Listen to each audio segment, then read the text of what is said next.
치유 메시지 24번째입니다. 불신자 상태와 치유, 에베소서 2장 1절에서 7절 사이 말씀입니다. 오늘 본문에 보니까 불신자들에 대해서 나옵니다. 불신자들이 어떠한 상태인가, 그것을 영적으로 잘 묘사하고 있습니다. 이게 사실 엄청난 메시지입니다. 이 말씀 자체가 엄청난 메시지입니다. 불신자들도 보면은 나쁜 사람들도 있지만 착한 사람들도 많습니다. 그리고 다들 최선을 다해서 열심히 살고 있습니다. 그런데 성경은 그러한 불신자들, 착하고 열심히 살려고 노력하는 사람들을 속된 말로 다 싸잡아 갖고 다 싸잡아서 공중의 권세 잡은 자를 따르고 있다고 얘기하고 있어요. 그리고 이 불신자들은 불순종의 자녀들이고 아들들이고, 그 가운데 사단이, 악한 영들이 역사한다, 그렇게 얘기하고 있었고, 그리고 열심히 먹고 살라고 또 사랑하면서 부부끼리 또 자녀들과 이렇게 사랑하면서 살려고 하는데, 그게 육체와 마음에 원하는 것을 하는 것이래요. 육체의 욕심을 따라 지내는 것이라고 그러고, 본질상 진노의 자녀라고. 그래서 이렇게 이제 저희가 불신자들한테 얘기하고 다니면은 돌을 맞겠죠. 그리고 핍박을 당하겠죠. 예. 그런데 성경은 그게 사실이라고 얘기하고 있단 말이에요. 저는요, 옛날에 이 에베소서 2장 읽으면은 어쩔 때는 와, 이게 이렇구나, 사실은 이렇구나, 이렇게 감명받을 때도 있었고요. 또한 어쩔 때는 전혀 아무런 느낌이 없어요. 그리고 심지어 헷갈리는 거예요. 우리 앞집에 유럽에서 온 백인 아줌마는 너무 착해요. 그리고 은퇴해갖고요, 지금요 어려운 분들 도와주고 계세요. 근데 예수 그리스도는 안 믿는단 말이에요. 그리고 저는 앞가림이 이제 안 되는데, 제가 분열증에서 깨어났을 때였죠. 생활이 안 돼요, 저는. 근데 그분은 혼자 사시는데 은퇴해서 아주 안정적인 삶을 사시면서 좋은 일도 하시고 또 여행도 자주 가시더라고요. 애리조나 갔다가 얼굴이 환해져서 왔는데, 근데 나는 엄청나게 성령 충만해야지 저 정도로 얼굴이 환하고 긍정적이고 해피하고, 그런데 저번에 애리조나에서 몇 주 놀다 와갖고 성령 충만한 얼굴을 너무나도 헷갈리는 거예요. 너무나도 혼란스럽고 나보다 훨씬 낫다. 그런데도 성경이 뭐라고 얘기하냐, 저 사람은 불신자다. 그 영적인 상태가 사단에게 잡혀있다. 그리고 자기 마음, 육체의 욕심대로 그냥 따라 하는 것이고, 그렇게 사는 것이고, 본질상 진노의 자녀이다. 이제 그렇게 얘기하고 있고요. 근데 제가 이렇게 스키즈프레니아, 정신분열증, 요즘에 한국에서는 조현병 또는 조현증이라고 한답니다. 그거를 좀 단어가 또 바뀌었어요, 한국에서는. 영어로 하면 그냥 스키즈프레니아예요. 여하튼.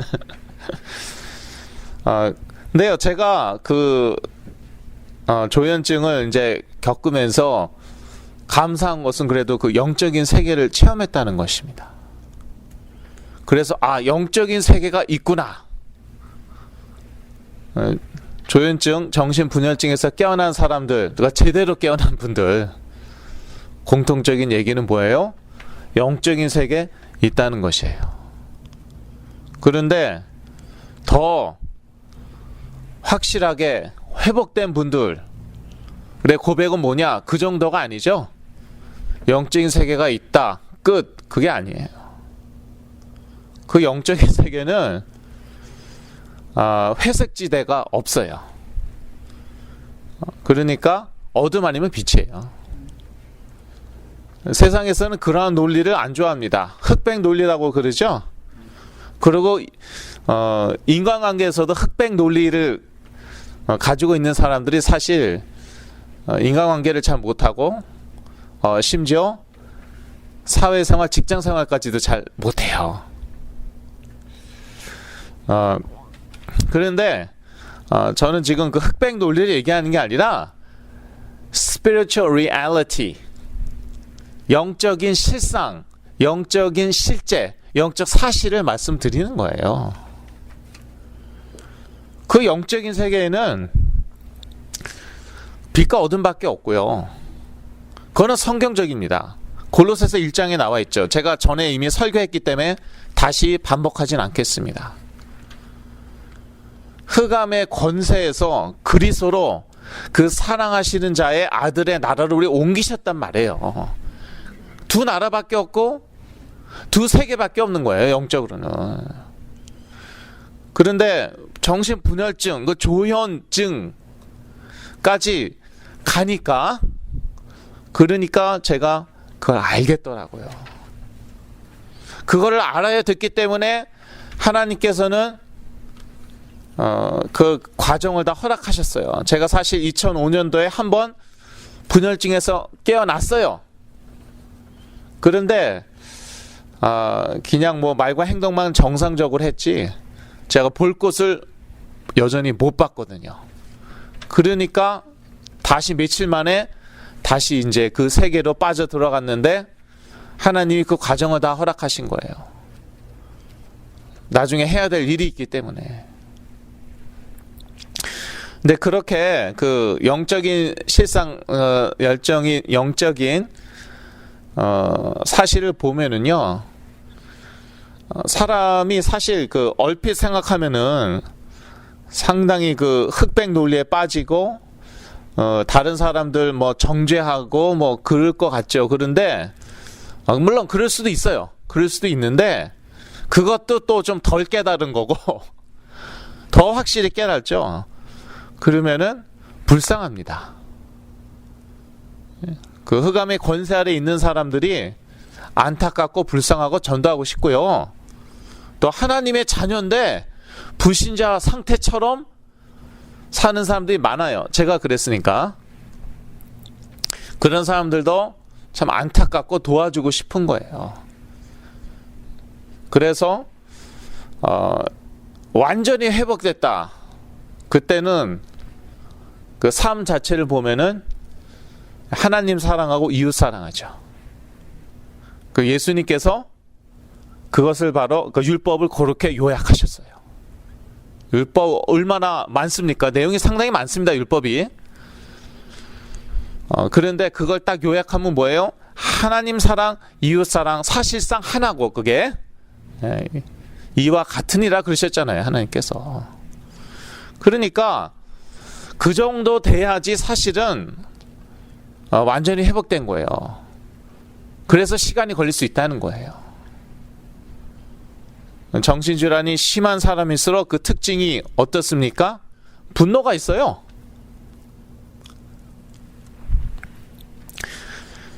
그리고 그 분노가 이제 분출되죠. 자주 분출되죠. 그런데 이제 정신질환에서 딱 깨어났다. 겉으로 멀쩡한 것 같아도 그 분노가 없어진 줄 알았더니 이게 있더라고요. 이게 무슨 일입니까? 없어진 줄 알았어요. 그런데 아니에요. 그러니까 이제 그거를 그 이제 분노가 없어져야 되거든요. 그게 다 과정이에요. 과정이에요. 왜냐하면은 하나님이 인간을 그렇게 인격적인 존재로 만드셨습니다. 지정의 생각과 감정과 의지를 가진 그런 존재를 만드셨기 때문에 우리의 영이 힘을 얻으면서 우리가 전인격적으로 다 회복돼야 돼요. 그런데 심리학이나 상담학이 다루는 영역은 바로 지정의 그 부분만. 좀 더 나아가면 육체, 거기까지만 다루는 거예요. 그러니까 한계가 있는 거예요. 물론 그 정도만 다뤄줘도 회복하는 사람들이 있어요. 그런데 갈수록 그 정도로는 회복 안 되는 사람들이 자꾸 늘어납니다. 왜 그럴까요? 영적 문제가 점점 더 심각해진다는 그러한 증거라고 저는 생각합니다. 그렇기 때문에 그 영적인 부분을 먼저 타치해 줘야 되고, 나머지도 이제 해야 되는데, 근데 그 하나님께서 다 알아서 하십니다. 다 알아서 하세요. 사실 그 운동, 우리 육체 되게 중요하죠. 근데 나에게 맞는 운동을 우리가 해야 되거든요, 사실. 저 같은 사람이 지금 그 바디빌딩 같은 거 하면은 안 돼요. 근육 키우는 운동. 그러면 저한테 아직은 안 맞아요. 나중엔 맞을 수 있어요. 그런 식으로 자기에게 필요한 그러한 운동과 필요한 그 방법들이 있는데 하나님이 그것까지 다 쫙쫙 그 맞춰 주십니다. 그건 다 따라오는 거예요. 자, 그래서 오늘 제목이 불신자 상태와 치유인데요. 선언을 읽어드리겠습니다. 불신자는 하나님이 없기 때문에 뭐든지 자기 힘으로 해야 된다. 자기 힘으로 안 될 때 무너지고 심지어 정신질환까지 오는 것이다. 문제는 하나님의 자녀들이 불신자처럼 살다가 무너져 이런저런 문제가 오기도 한다는 것이다. 그래서 의지력은 되게 중요하고요. 보면은 불신자고 신자고 보면은 의지력이 약한 분들이 정신질환이 많이 와요. 통계적으로. 근데 그 하나님의 자녀들은 참 억울한 게 저희들은 그 우리의 그런 그 의지력이나 성격이나 이걸 뛰어넘을 그런 영적인 힘이 있거든요. 근데 그게 뭔지도 몰라요. 어떻게 사용하는지도 모르고. 그러니까 자기 타고난 성격대로 체질대로 살다가 무너지는 거예요. 그게 너무너무 억울한 것입니다. 이거를 심리학에서는 의학에서는 유전자라고도 하죠. 호르몬 불균형을 많이 얘기하는데 그것도 유전자에 의해서 이제 그렇게 되는 거겠죠. 여하튼 하나님의 자녀들도 얼마든지 그런 유전자를 가지고 태어날 수도 있겠죠. 또 호르몬 불균형이 생길 수도 있겠죠. 계속 슬픈 일을 당해봐요. 그러면은 신자라고 여전히 행복하고 전혀 우울하지 않고 전혀 영향 안 받고 그러겠습니까? 그건 아니잖아요. 그런데 거기에 빠지면 안 되거든요. 그런 우울한 감정에 완전히 빠져갖고 바닥을 치고 나중에 그게 조울증까지 되면 안 되거든요. 우울증과 조울증으로까지 발전하면 안 되거든요. 그런데 그렇게 된다는 거죠. 하나님의 자녀들이, 신자들이. 그건 뭐냐면은 이 상태가 영적인 상태라고 얘기할 수 있겠죠. 상태가 불신자하고 별로 다를 게 없는 거예요. 구원은 받아놓고. 구원은 받은 상태인데 그런데 그 생각하는 거라든지 정신 상태라든지 자기의 체질이라든지 불신자하고 똑같아요. 그러니까 자기 성격대로 자기 체질대로 살다가 그러다가 자기 한계에 부딪혔을 때 우르르 무너지는 것이에요. 그런데 그러한 그 한계 상황이 반드시 옵니다. 반드시 와요. 시간 문제예요. 언제 오나 그 차이예요. 그래서 제가 율법주의, 신비주의 그러한 단어를 이 자리에서 제가 여러 번 썼는데, 그게 사실 불신자들에 해당되는 그러한 단어입니다. 불신자들은 그렇게 종교 생활을 하더라도 율법주의적으로 하고 신비주의적으로 하는데, 문제는 하나님의 자녀들이 신앙생활을 하는데 그렇게 율법주의적으로 살고 신비주의적으로 살아요. 그러다가 자기 한계에 딱 부닥치죠. 이제 그때 우르 무너지는 것이에요. 그래서 중요합니다. 근데 그렇게 무너지죠. 그러면은 그때 딱 이제 무너진 상태에서 딱 대화해 봐요. 그러면 대부분 완전 불신자예요. 본인은 그렇게 생각하지 않을 수도 있어요. 객관적으로 보면은 완전히 불신자예요. 왜 그럴까요? 원래 그랬어요. 정신질환이 온 다음에 이상해진 게 아니에요. 신앙을 저버린 게 아니에요. 원래 그랬던 거예요. 교회만 열심히 다녔지. 교린 다 외우고 있었지. 목사님 설교 다 꿰고 있었지. 제가 옛날에 그랬거든요. 옛날에 얼마나 설교를 열심히 듣고 교육과 훈련을 받았는지, 목사님들이 몇 마디 딱 하면 오늘 설교 이렇게 이런 내용 다 할 거야. 심지어 뭐 서론, 본론, 결론까지 다 알아맞힌 적도 저 옛날에 아주 많았습니다. 얼마나 설교를 많이 들었든지, 책도 많이 읽고. 젊은 애가, 그때는 뭐 신학생도 아니었는데, 중고등학생이, 초등학생 때는 잘 기억이 안 나요. 중고등학생이요. 딱 앉죠. 목사님 몇 마디 하죠. 그러면 더 이상 들을 필요도 없어. 오늘 이런 말씀 하실 거야. 근데 안타깝게도 실제로 그런 말씀 하시더라고요. 그런데 저의 상태, 물론 구원 받았는데 예수가 그리스도다 믿었죠. 그리스도가 내 안에 계신 거 확신이 있었죠. 구원 받았는데 생각하는 거라든지 체질이라든지 완전히 불신자 똑같아요. 그게 언제 들통이 났나?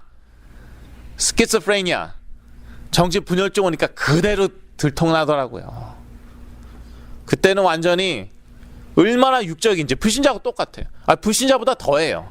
폭력적이고 돈밖에 모르고, 내 육체가 원하는 거, 그거에 대해서 아주 민감하고. 그렇게 한때는 아침에 딱 일어나죠. 그러면 이제 한 10시, 10시 반쯤 일어납니다. 그러면 이제 스타벅스로 직행합니다. 그래서 스타벅스 한 잔을 때립니다. 기분 좋아지죠. 기분 좋아지죠.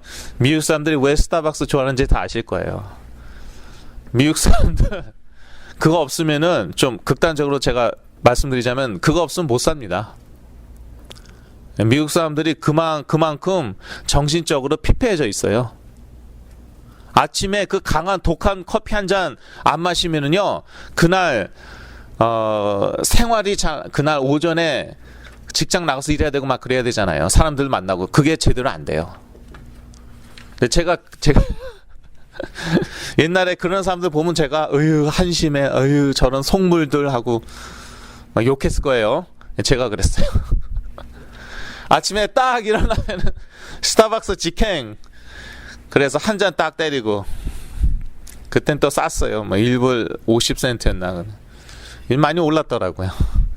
값도 싸잖아요. 그 다음에 이제 바로 옆에 영화관이 있어요. 제가 이제 놀던 동네 말씀드리는 건데, 어느 동네에서 놀았다고 묻지 마세요. 영화관에 이제 매니라고 조조 할인. 야, 이게 미국에도 조조 할인이 있더라고요. 그래서 얼마나 그냥 은혜로운지.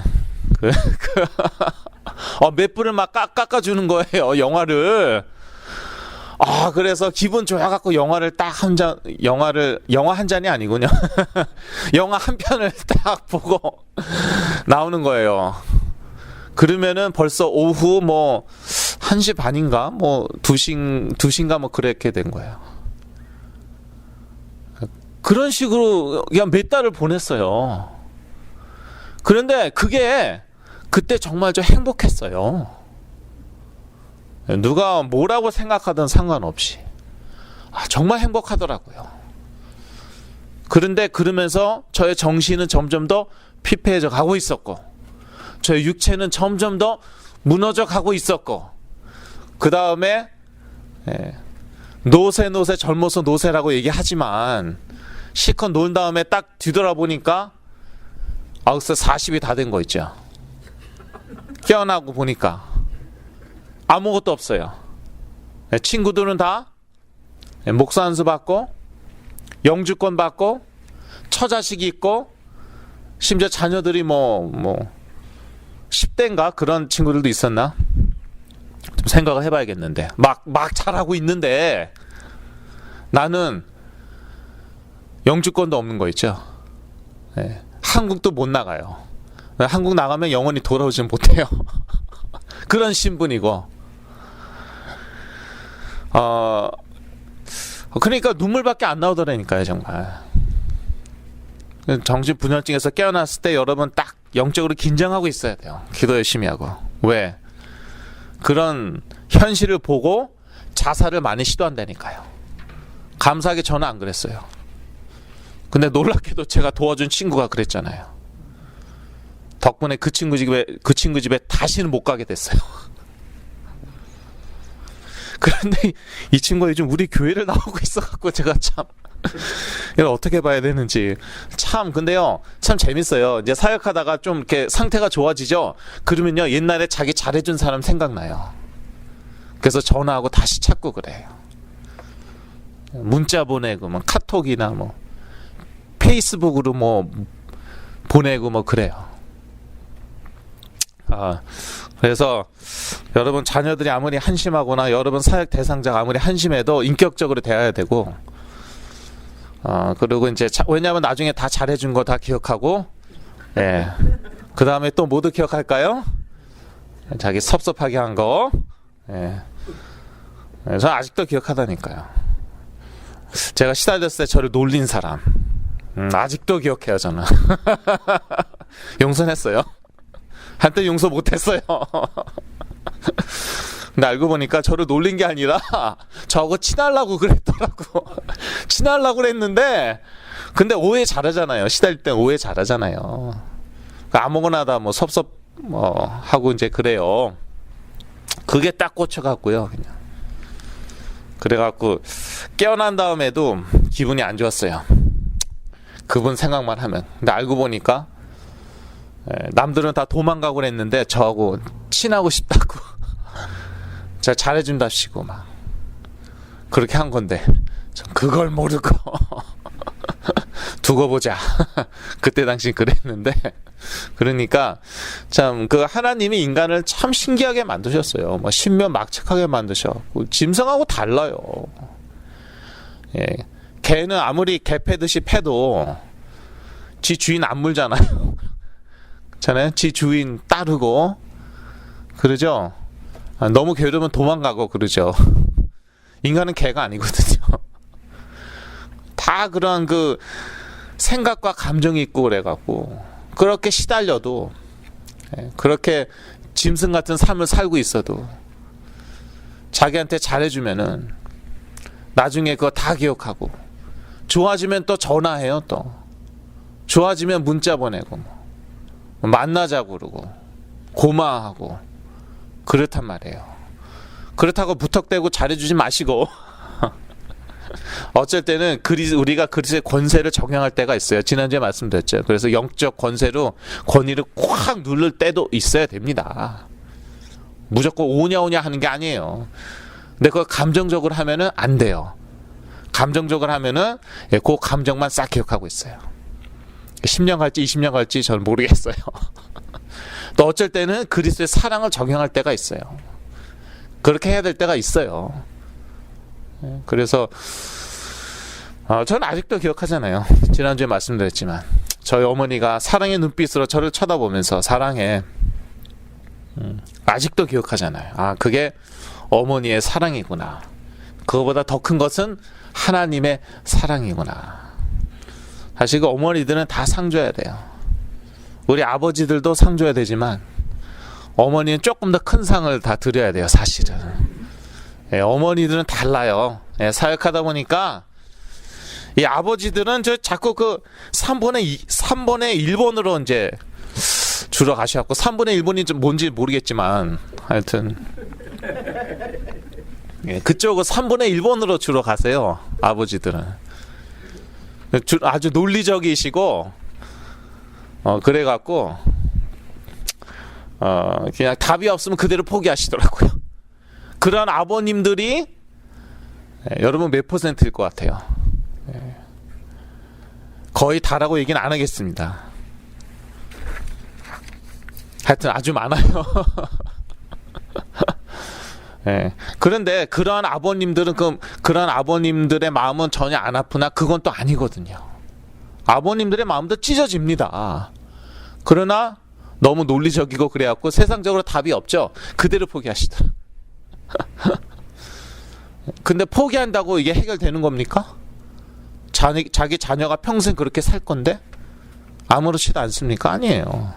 예. 그래서 부모님의 사랑은 참 위대합니다. 특히 어머님의 사랑은 눈물 납니다. 우리 어머님들은 같이 죽어도 된다예요.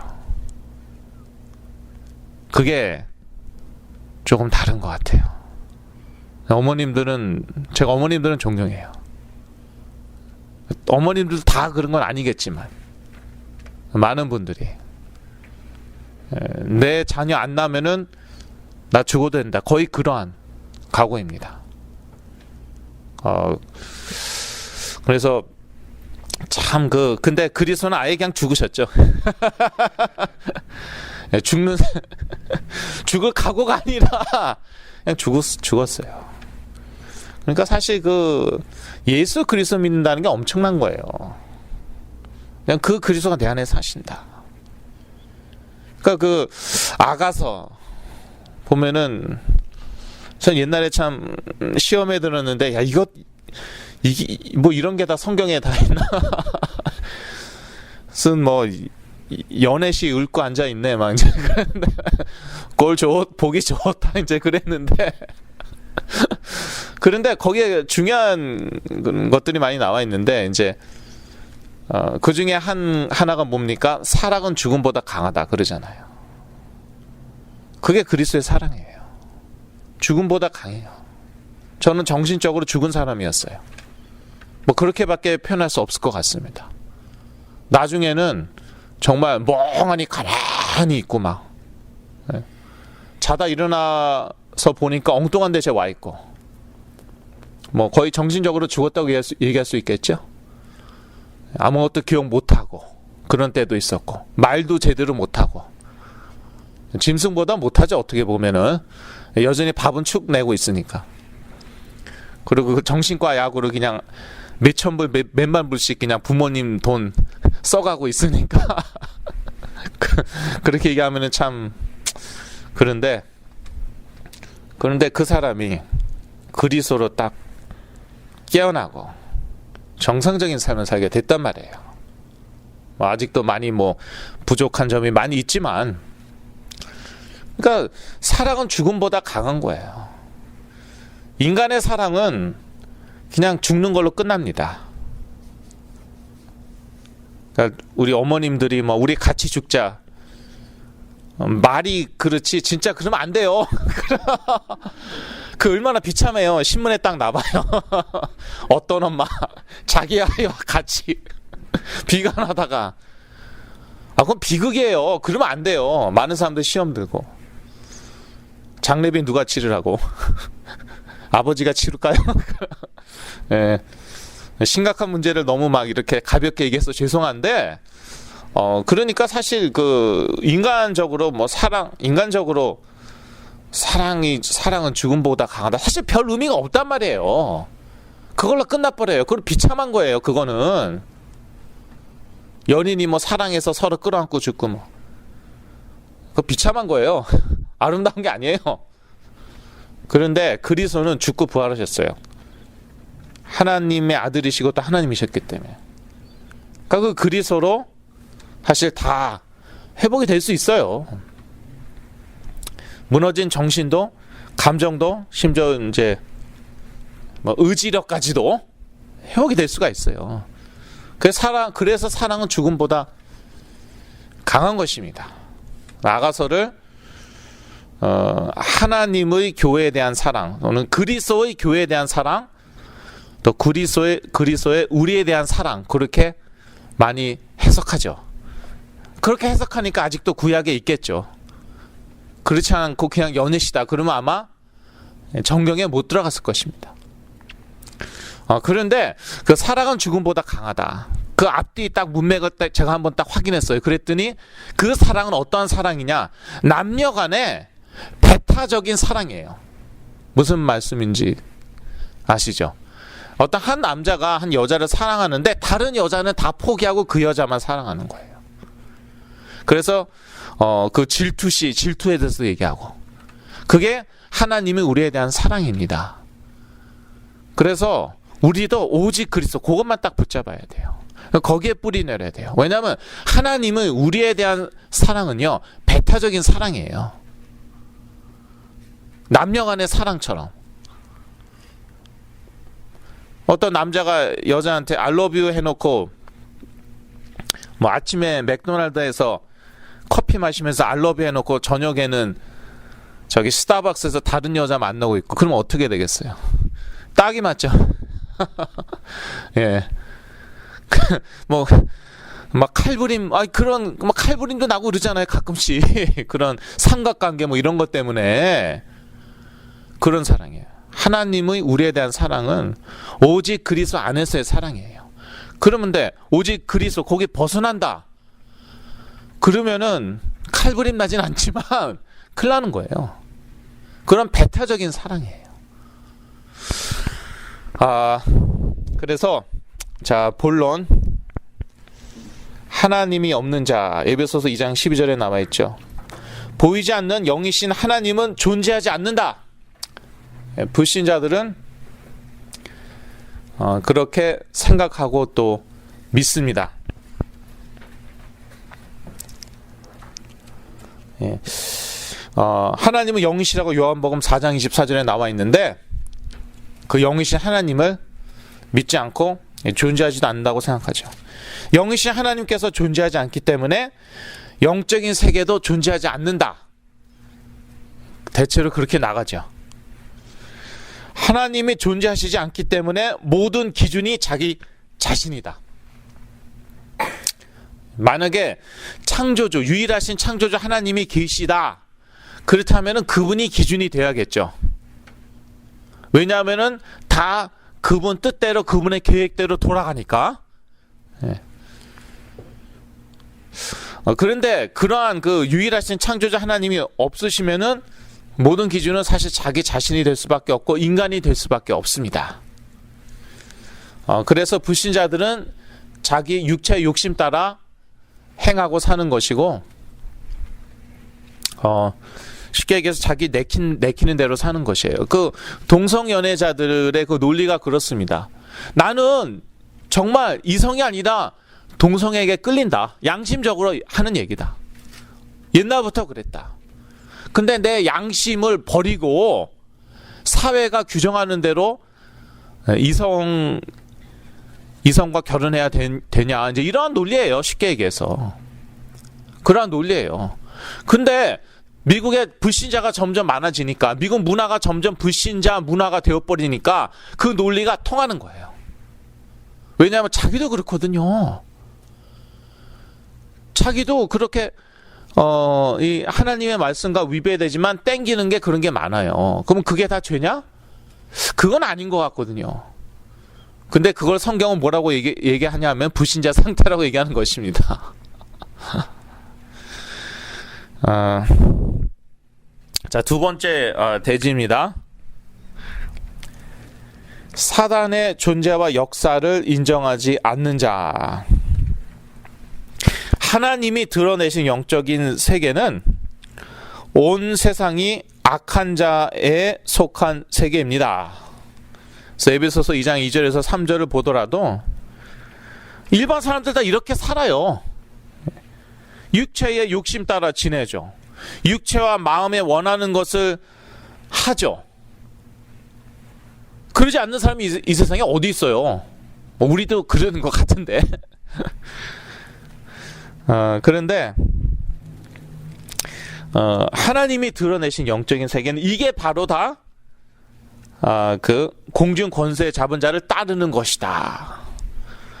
그리고 이러한 불신자들 가운데서 역사는 용이 있다. 그게 사단이다. 그게 하나님이 드러내신 세계입니다. 영적인 세계입니다. 더 나아가서 요한일서 5장 19절에는 뭐라고 나와 있습니까? 다 같이 읽을까요? 여러분 그 요약지에 있죠? 또 아는 것은 우리는 하나님께 속하고 온 세상은 악한 자 안에 처한 것이며.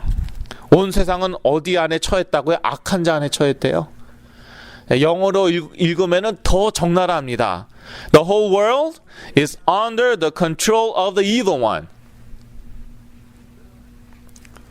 이 세상이, 우리가 사는 이 세상이 악한 자, 사단의 컨트롤 안에 있다는 거예요.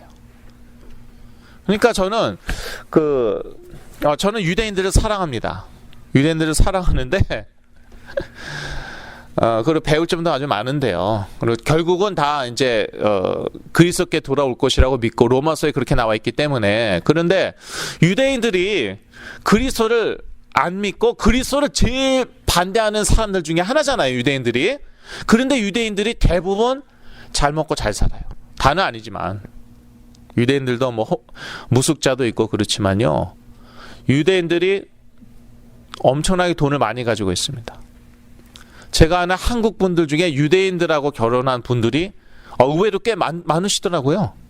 네, 저 여러분 알고 계시는데 대부분 적어도 그 유태인 남편의 부모 있죠. 적어도 그 부모는 갑부예요. 대부분. 다는 아닌데 대부분. 백만장자, 억만장자, 백만장자도 아니고 억만장자. 적어도 자기 남편은 안 그렇다 하더라도 그 남편의 부모는 그래요. 그리스도를 그렇게 반대하는데 별로 놀랍고는 아니라고 저는 생각해요. 왜냐? 이 세상이 누구의 컨트롤 안에 있다고요? 사단, the evil one. 그리고 제가 몇 년 전에 그 신문에 난 통계를 봤는데 종교인들 중에서 제일 돈이 많은 사람들은 첫째 유대인들, 종교를 가진 사람들 중에서. 그 다음에 둘째는 제가 잘 기억이 안 나는데 하여튼 크리스천이 네 번째였어요. 그리고 둘째, 셋째 중에는 몰몬도 있었고, 그 다음에 안식교인가 그렇게 있었던 것 같아요. 네, 그래서 저는 예수 믿으면은 또 그런 부도 따라오는 줄 알았는데, 저는 그런 설교, 그런 메시지 어렸을 때 여러 번 들었거든요. 아브라함도 부자였다, 욥도 부자였다. 아니 그런데 신문에 그렇게 났어요. 공식적인 통계가. 종교인들 중에서 그리스도인들이 네 번째예요. 그런 재산으로 따지면. 그런데 별로 놀랄 게 아니라니까요. 왜요? 이 온 세상이 악한 자 안에 처했다니까요. 영어로는 컨트롤. 악한 자가 컨트롤하고 있어요. 물론 하나님의 절대 주권 하에 이루어지는 것입니다. 그래서 욥, 이 사단의 욥을 치기 전에 하나님의 허락을 받잖아요. 하나님의 절대 주권 하에 있는 거죠. 사단의 역사도. 그리고 욥이 고통을 당한 다음에는 그 두 배로 다 축복을 받죠. 그래서 나귀도 두 배, 낙타도 두 배, 다 두 배더라고요. 자녀는 두 배가 아니더라고요. 자녀 두 배면 골치 아픕니다. 그럼 한 20명 이상 되는 건데. 근데 어떤 목사님은 자녀도 두 배라고 하더라고요. 왜냐하면 천국 가면 다 만나니까. 그럼 두 배 아니냐. 낙타나 나귀는 천국에 못 가요. 그러니까 그냥 이 세상에서 없어지는 건데 자녀들 천국 가면은 그럼 두 배 맞지 않느냐. 그래서 시간이 참 많으셨나 보다. 그런 것도 연구하시고. 하여튼 말은 되는 것 같아요. 예. 그래서 하나님이 드러내신 영적 세계는 온 세상이 악한 자에 속한 세계이다. 그런데 참 저는 와닿지가 않았는데요. 제가 이제 조현병, 정신분열증을 겪고 나니까 이게 와닿는 거예요. 아, 이게 이렇구나. 또 전도하면서 또 치유사역하면서 보니까 이게 너무나도 사실적이고, 그래서 우리가 전도해야 되는 것이고, 선교해야 되는 것이고, 또 치유사역도 해야 되는 것이고, 특히 치유사역, 저는 치유사역 솔직히 아직까지도 부담스러운데, 근데 언제 제일 그 보람이나 그 기쁨, 심지어 희열을 느끼나 하면은, 다른 사람들은 손도 못 대는 그런 분들이 있는데, 예수 그리스도, 제가 한 거는 별거 아니에요. 그냥 예수 그리스도만 집중적으로 선포했더니 이 사람들이 깨어나 버리는 거예요. 그러는 거 보면, 그리고 점점 회복되는 거. 그럴 때는 정말 그 기쁨을 제가 느껴요. 그때는 그동안 좀 힘들었던 거 뭐 생각이 안 나고요. 이제 그러죠. 그래서 이 치유사역이 사실 엄청난 거거든요. 하나님이 지금 본격적으로 문을 여시지 않으셨는데, 왜냐하면은 제가 감당이 안 되니까. 지금 도와주는 분들도 지금 제가 다 케어를 못 해드리는데, 수백, 수천, 수만 명이 우르르 몰려 들어와 봐요. 그거 어떻게 다 감당하라고. 제가 그래서 막 일부러 그렇게 적극적으로 홍보 안 하고 그래요. 다른 분들이 다 홍보해 주시는 것이지. 감사하죠. 그것도 감사한데, 저는 뭐 일부러 이렇게 적극적으로 홍보 안 해요. 감당할 그런 시스템도 있고 그래야죠. 인력도 있고, 그러한 그 경제적으로도 이렇게 되고 그래야지. 그런데 너무나도 이 그 정신질환 문제는 정말 너무나도 심각합니다. 갈수록 그래요. 갈수록. 미국에 아주 유명한 그러한 그 프로핏, 예언자, 그분이 예언했습니다. 말세에는, 그러니까 말세 지만 얘기하는 거겠죠. 지구가 거대한 정신병원이 될 것이다. 어떠한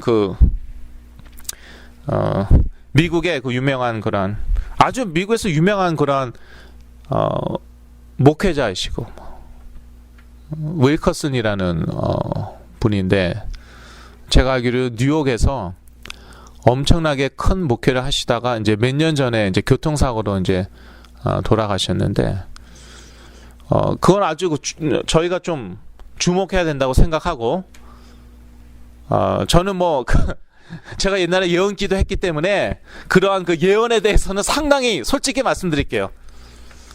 아주 부정적이에요. 그런데 그거는 우리가 조금 주목할 필요가 있고, 또 여기 우리 권사님도 이미 수년 전에 저한테 예언을 하셨어요. 10년, 15년만 기다려봐라. 몇 년이었습니까? 그때 15년이라고 그러셨나요, 저한테? 벌써 오래전이에요. 뭐 2008년인가 9년도인가 저한테 말씀하신 것 같은데, 10년, 15년만 기다려봐라. 그럼 미국이 거대한 정신병원이 될 것이다. 그때만 하더라도 제가 별로 실감이 안 났어요. 그래서 저는 솔직하게 얘기해갖고, 지금 이제 솔직하게 말씀드리자면, 그때 저 위로하려고 그러신 줄 알았어요. 괜찮아, 너만 그런 거 아니야. 앞으로 지금도 많고 앞으로 더 많아져. 저 위로하려고 그런 줄 알았어요. 그때 아직 제가 회복 중이었거든요. 그런데요, 지금 그때 이후로 지금 몇 년 지났습니까? 아직 10년도 안 됐어요. 너무나, 불과 몇 년 사이에 너무나도 많아졌어요. 깔렸어. 뭐 가정당 뭐 한 명이라고 해도 과언이 아닐 정도가 돼버렸습니다. 이제는.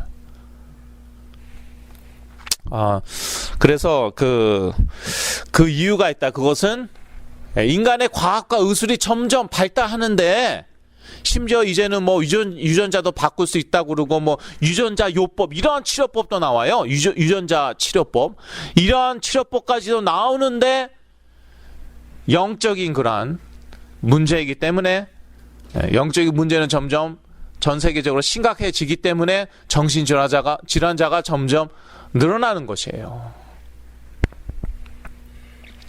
멀쩡한 분인데 나중에 갑자기 막 뒤집어지고 이런 분들, 그런 분들이 있더라고요. 너무 뭐 멋있고 뭐 너무 뭐 수준 높고 이러한 분들인데 갑자기 막 뒤집어지는 알고 보니까 사실은 정신적인 문제가 있는 거더라고요. 단 매니저블 한 거예요. 사회생활은 할 수 있어요. 그 정도는. 사실은 근데 정신문제 있어요. 그러니까 자기 한계에 부닥쳤을 때 좀 의지력이 약하고 그런 사람들은 무너져 갖고 심각한 정신질환이 오는 것인데, 이분들은 거기까지는 안 가고 자기 한계에 부닥쳤을 때, 스트레스가 쌓였을 때 그때 폭발하는 거예요. 그때는 이제 들통나는 거죠. 그러한 분들도 쫙 깔렸어요. 그러니까 지금 LA 카운티 보건국인가 공식적인 통계가 3분의 1이 우울증이다. 우울증은 정신질환입니다. 우울감은 정신질환이 아니에요. 누구나 그런 감정 오고 갈 수 있어요. 순간적으로 올 수도 있고 그러다가 또 지나가는 것이고. 근데 우울증이다, 공식적으로 통계가 그렇게 나는 것은 정신질환 얘기하는 것입니다. LA 카운티의 3분의 1. 그러니까 가정당 한 명이 맞아요. 그 이상인 거죠. 가정이 되게 한 가정당 한 3-4명 대체로 있으니까. 자, 2번입니다. 그런데 참 중요한 거 있죠. 하나님이 드러내신 영적 세계는 온 세상이 악한 자에 속한 세계이다. 그러나 하나님의 자녀들은 두려워할 것이 없다. 그리스도께서 세상을 이기셨기 때문이다. 요한복음 16장 33절. 이것도 아주 중요해요. 이거 둘 다 우리가 참고해야지. 요한복음 16장 33절에 이렇게 나와 있잖아요. 세상에서는 너희가 환난을 당하나 담대하라. 내가 세상을 이겨노라 하시니라. 그래서 우리가 환난을 당할 수도 있죠. 그러나 담대해야 됩니다. 그리스도께서 세상을 이겼기 때문입니다. 문제는 내가 이긴 게 아니에요. 그리스도께서 이기신 거예요. 그래서 내 힘으로 한번 세상과 속된 말로 맞짱을 떠보겠다. 그러한 분들 있잖아요. 맨 땅에 헤딩, 그러한 표현 쓰는 분들도 있고, 한번 붙어보겠다 세상과, 하면 된다. 나이키에서는 just do it, 그냥 해, 그런 표현도 쓰지만 그러다가 큰 코 다치는 거예요. 세상이 만만한 세상이 아니거든요. 그래서 우리가 그런 육신적으로 싸움은 안 되고요. 에베소서 6장에 나와 있잖아요. 우리의 싸움은 혈과 육에 대한 것이 아니라고요. 에베소서 6장에 이렇게 나와 있죠. 정사와 권세와 이렇게 나와 있잖아요. 이 정사와 권세 너무 중요한 표현입니다. 신약 성경에서. 에베소서 6장 12절이죠. 우리의 씨름은 혈과 육에 대한 것이 아니요. 정사와 권세와, 정사와 권세를 또 무슨 대통령, 고위직에 있는 사람들, 통치자들, 이렇게 해석하는 사람들이 또 있어요. 많을 수도 있어요. 그렇게 생각할까봐 바로 그 다음에 뭐라고 나와요? 이 어두움의 세상 주관자들과 하늘에 있는 악의 영들에 대함이다. 아예 그냥 구체적으로 얘기해버리죠. 골로새서에서도 제가 말씀드렸지만 정사와 권세는 거의 다 흑암의 권세에 대해서 쓰이는 그런 표현이에요. 그러지 않을 때도 물론 있어요. 그러나 대부분은 그렇게 보시면 됩니다. 그러니까 이 약한 자가 세상을 다 컨트롤하고 있는데 이 세상에 대해서 내가 맨 땅에 헤딩을 하겠다고 그러고 한번 붙어보겠다고 그러고 혈과 육으로 나오면 안 돼요. 그럼 백전백패예요. 우리의 싸움은 어두움의 세상 주관자들과 별로 밝지가 않죠. 하늘에 있는 악의 영들에 대함이잖아요. 그래서 영적 전쟁에서 딱 이기면서 싸워 승리하면서 그러면서 다른 것들이 막 쫙 따라오는 거예요.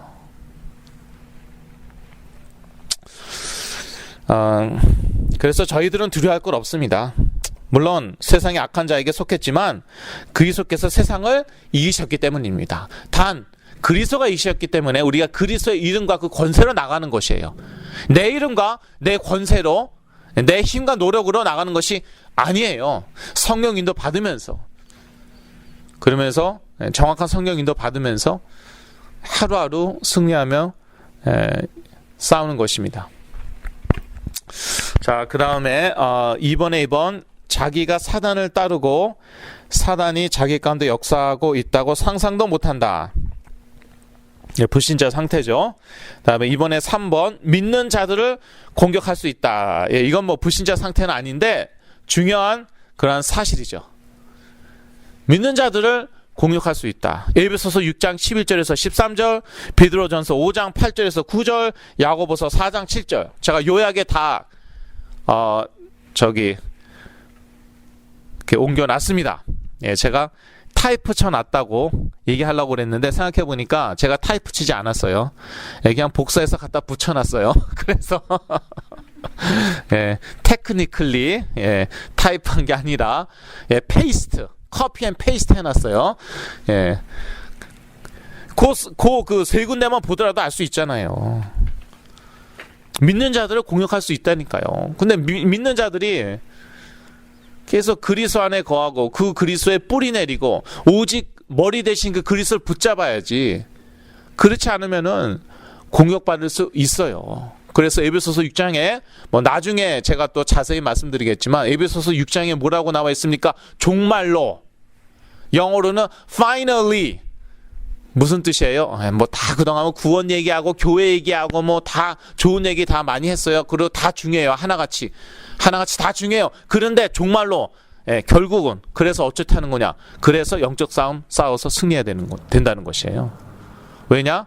이것들이 가만히 있지 않아요. 예수님한테도 가갖고 시험해 봤는데요. 예수님의 수제자 베드로를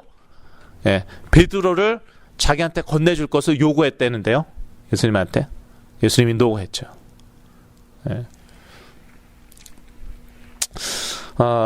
그래서 믿는 자들을 공격할 수 있다. 영적으로 항상 무장해야 됩니다. 그래서 에베소서 6장에는 하나님의 전신갑주를 취해야 된다고 하잖아요. 이는 악한 날에 너희가 능히 대적하고 모든 일을 행한 후에 서기 위함이라.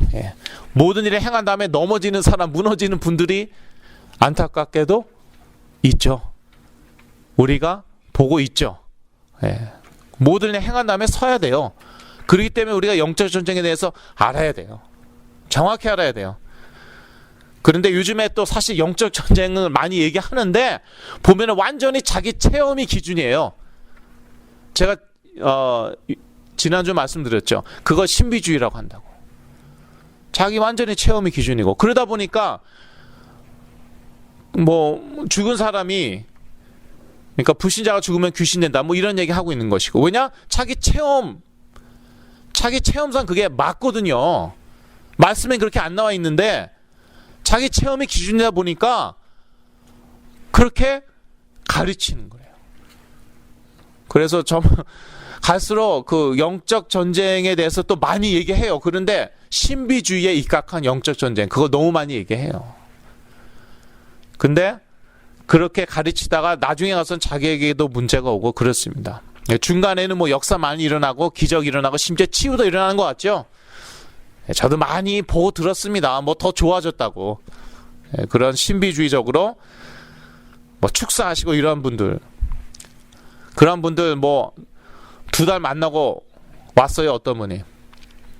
그랬더니 제가 보기에도 진짜 좋아졌어요. 그래서 제가 할 말이 없더라고요. 그래서 예, 그렇습니까? 할 말이 없잖아요. 실제로 더 좋아져서 왔는데, 어떤 기도원에 가서, 한국의 어떤 기도원에 2달 있다 왔어요. 저의 사역 통해서 분열증에서 깨어나갖고 너무 좋아졌어요. 그러니까 이제 마저 마무리한다고. 왜냐하면 제가 하는 사역은 말씀 중심이고 지도 중심이고 시간이 걸리거든요. 그러니까 이제 마무리한다고. 한국에 갔어요. 글쎄. 기도원에서 2달 있다 왔어요. 근데 얼굴이 더 밝아졌어요. 그러니까 제가 할 말이 없잖아요. 그래서 그러고 나서 무너지기 시작하는데, 시간이 갈수록 무너지기 시작하는데, 무섭더라고요. 그래서 저 외에도 그런 영적 전쟁 얘기하는 분들 많아요. 그런데 자기 체험이 기준이에요. 말씀이 기준이 아니라. 별의별 그냥 이론을 다 피고, 근데 그 과정 중에는 온갖 역사가 다 일어나는데 나중에 우르르 무너집니다. 무섭습니다. 비참합니다. 베드로 전서에 보면은 5장 8절에서 9절 말씀인데요. 근신하라 깨어라 너희 대적 마귀가 우는 사자같이 두루 다리며 삼킬 자를 찾나니 너희는 믿음을 굳게 하여 저를 대적하라. 이렇게 나와 있는데요. 저는 옛날에 이 삼키자를 찾는다고 그럴 때 이거 불신자 얘기하는 줄 알았어요. 이 불신자 예수 그리스도 안 믿으니까 완전히 마귀 밥이구나. 저거 이 마귀가 딱 삼키면은 죽을 고생 한번 하겠구나. 그런데 이 삼킬 대상이 누구냐면은 하나님의 자녀들이에요. 왜냐하면은 불신자들은 이미 흑암의 권세 아래 있잖아요. 예. 에베소서 2장 아까 우리가 봤잖아요. 이미 흑암의 권세 아래 있는데 뭘 삼켜요. 그러니까 믿는 자들의 이 삼킬 대상은, 그리고 제가 삼켰잖아요. 아니 불신자도 아직까지는 그런 불신자 제가 못 만났어요. 조현병, 다중인격 증후군, 기억상실증, 양극단성 장애, 그 다음에 또 뭐가 있었지, 불면증, 이런 것을 7가지 정신 질환으로 시달린 불신자 저 아직까지 못 만나봤어요. 그러니 이런 게 삼킨 거지. 그럼 뭐가 삼킨 거겠어요? 그리스도 부인하고 있고, 부모 저주하고 있고, 사람들하고 막 길가에서 싸우고 있고, 그럼 이게 삼킨 거 아니면 뭐예요? 그런데 하나님의 은혜로 이렇게 이제 정상적으로 이렇게 생활을 하고 있는데, 그 삼킬 그 대상은 바로 하나님의 자녀들이다. 그러니까 근신하고 깨어 있으래잖아요. 그러니까 깨어 있으라는 거예요. 정말 깨어갖고 머리 대신 그리스도만 붙잡고 다른 거 붙잡지 말고 그 그리스도의 뿌리 박아야 됩니다. 골로새서 2장에 나와 있는 말씀들이죠. 자, 세 번째 대지입니다. 인간 자신만 믿는 자. 지금 불신자 상태에 대해서 얘기하고 있죠. 인간 자신만 믿는 자. 하나님 없으니까 자기 자신만 믿는 거죠. 자기 자신을 믿는다는 것은 곧 자기 자신의 노력을 믿는 것이죠. 이러한 사람들은, 이러한 불신자들은 세상적으로 답이 없는 문제에 대해서는 포기한다. 문제는 하나님의 자녀들이 이렇게 사는 분들이 또 있다는 거. 그 다음에 최선을 다하여 좋은 의사와 약을 찾는다. 낫는 것은 아예 포기하고, 그래도 어떻게 내가 열심히 노력하면 좋은 의사 만나고 그 의사가 정확한 약을 prescribe, 처방해 줘갖고 우리 자녀가 최대한대로 좀 그럭저럭 좀 어떻게 생활할 수 없을까. 잘하면 직장 생활하고, 겨우 그게 소망인 것이죠. 그게 불신자들이에요. 하나님의 자녀들이 그러면 안 되겠죠. 그 다음에 3번 영적인 존재 또는 세계를 이용한다. 조금 수준 높은 분들은 어떻게 하냐면요, 심지어 불신자들도 영적인 존재나 세계를 이용 또는 활용하려고 그래요. 하나님의 치유 능력을 이용하려 한다. 하나님의 뜻과 계획에 대해서는 전혀 관심이 없다. 하나님의 자녀들도 이럴 수 있어요. 오로지 내 자녀 치유만 받으면 되는 거예요. 그리고 잘 먹고 잘 살면은 되는 거예요. 왜? 우리 가정은 기독교 가정인데 내 자녀는 예수 그리스도를 믿고 있는데 이러한 문제가 왔을까? 아무런 문제의식이 없어요. 아무런 고민이 없어요. 그냥 하나님 통해서 그냥 좀 회복돼서 나아서 잘 먹고 잘 살면 그만인 거예요. 그거는요, 불신자들 상태하고 아주 비슷한 거예요. 불신자는 They don't care. 그들은 관심 없어요. 혹시 뭐 우리 자녀가 낳은다? 그러면은 낫게 해줘. 누가 뭐래? 네, 고맙지 뭐. 그런데 하나님은 인격이시고 그러니까 뜻과 계획이 있어요. 근데 우리 가정이 내 자녀가 이렇게 처하게 됐는데 그 가운데 하나님의 뜻은 전혀 없고 계획도 없고 어쩌다가 정말 운이 없어서 이렇게 된 거고 그런데 이제 고쳐져요. 그럼 안 돼요. 안 됩니다. 결론입니다. 에베소서 2장에서 거듭 강조하듯이 우리의 구원은 그리스도 안에서 얻게 된 것이다. 저희도 읽었지만 계속 그리스도 안에서, 그리스도와 함께 이러한 표현을 반복하고 있습니다. 누구한테 이러한 표현을 반복하고 있는 거예요? 그리스도인들한테, 신자들한테 반복하고 있어요. 누가 모르나? 예수 그리스도 믿어갖고 하나님 자녀되고 그리스도 내 안에 계신데 계속 반복해요. 다 알고 있는 건데. 사도 바울이 여러 번 얘기한 것인데 왜요? 그게 다기 때문에. 그거 놓치죠? 다 놓치는 거예요. 우리의 영적인 권세, 특권 다 놓치는 거나 마찬가지예요. 우리의 구원은 그리스도 안에서 얻게 된 것이다. 따라서 오직 그리스도만 붙들지 않거나 그리스도의 뿌리 내리지 않으면 구원받은 자가 불신자와 비슷한 상태로 살게 된다.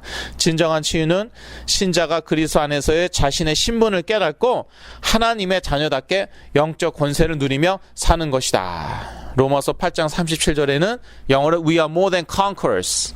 우리 그리스도 안에서 우리는 정복자 그 이상입니다. 그만한 영적인 권세가 있어요. 그래서 그것을 이제 맛보면은 정말 신이 납니다. 이 세상 사는 것이 뭐 두렵거나 무섭지 않아요. 너무 신나고 소망이 넘치고 항상 기대가 되는 것이죠. 그렇게 되기를 간절히 기도합니다. 기도하고 마치겠습니다. 하나님 아버지, 저희가 머리 대신 그리스도만 붙들고 그 그리스도의 뿌리 받게 하여 주옵소서. 그리하여 하나님의 자녀답게 이 세상에서도 영적 권세를 누리며 살게 하여 주시옵소서. 예수 그리스도의 이름으로 기도드렸습니다. 아멘.